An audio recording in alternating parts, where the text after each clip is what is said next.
A'udzubillahiminasyaitonirrajim. Bismillahirrahmanirrahim. Assalamu alaikum hurmatlı musulman bir tuğanlar. Akır kündörde negizil bir kança жылдан beri ошол нерсе жашоодо кеңип таркалып баратат. Бұл тор емес нәрсе. Мысалы СССР вақтында үйлерге қат келет эле. Ушуну сен 20 адамга жазып туруп жөнөт, сага жакшылык келет ал бул деп.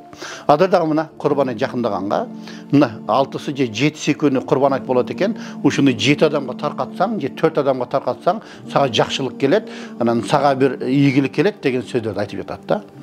Эми ошол такыр эле туура эмес. Анткени биздин тагдырыбыз СМСке байланып калган жок. Биздин тагдырыбызды Аллах берген.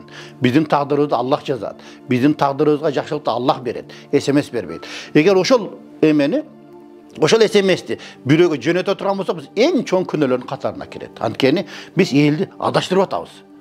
Аллах Таалага ишенбей эле ошол СМСке ишенип калып атат. Мен ушуну таркатайын деп туруп. Эгерде ошону таркатса, жакшылык келбей калса, жөнөткөн адам күнөөкөр болот. Жакшылык келбесе.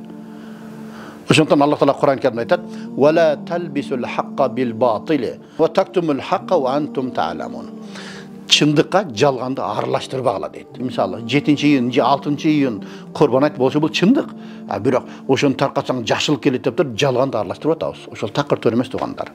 Бул жерде чындыкты билип туруп эмне жашырасыңар дейт. Демек ошону мен билип туруп айтпай койсом мен Кудайдын астында жооп берем. Такыр ошол СМС жөнөткөн туура эмес туугандар. Аны жөнөтпөңүздөр. Ким жөнөтсө чоң күнөөкөр болот.